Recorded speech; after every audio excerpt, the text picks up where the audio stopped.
Long time ago in West Java lived a beautiful girl named Dayang Sumbi. She was also smart and clever. His beauty and intelligence made a prince from the heavenly kingdom of Kahyangan desired her as his wife.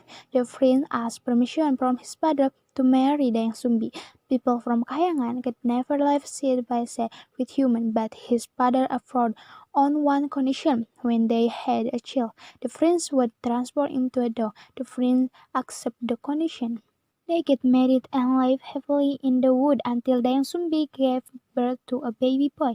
The prince they changed into a dog named Tumang.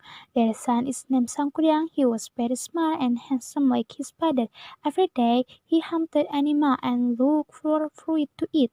One day when he was hunting, Sangkuriang accidentally killed Tumang. He aroused himself that he was targeting and hit Tumang instead.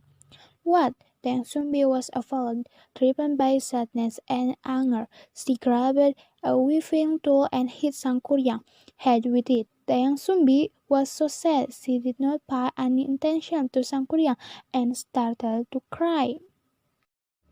Sangkuriang felt sad and also confused. How can his mother love a dog more than him? Sangkuriang then decided to go away from their home and went on a journey.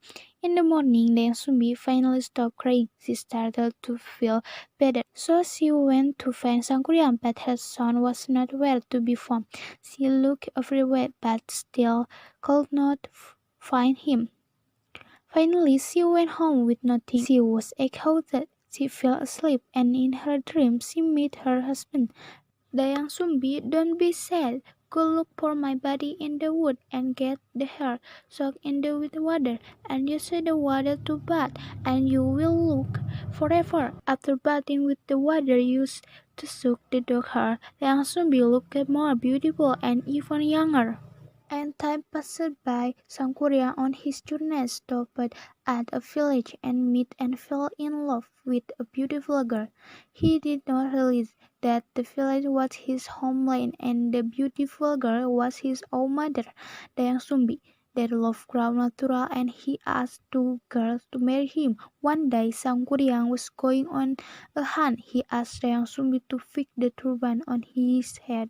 Dayang Sumbi was startled when she saw a scar on his head at the same place where she years ago hit Sangkuriang on the head.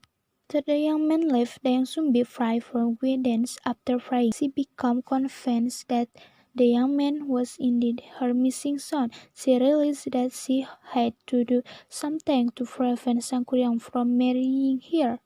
But she did not wish to disappoint him by cancelling the wedding, so although she agreed to marry Sangkuriang, she would do so only on the condition that the provides her with a lake and build a beautiful boat, all in one night.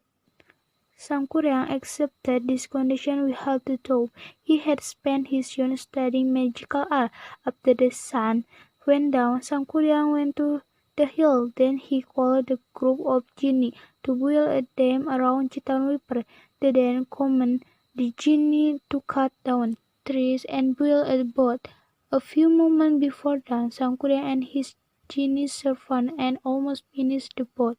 Dayang Sumbi, who had been spying on him, realized that Sangkuriang would fulfill the condition she had set. Dayang Sumbi immediately woke all the women in the village and asked them to weave a long red scarf. All the women in the village were weaving red scarf, making it look as if dawn was breaking, deciphered by pulse down.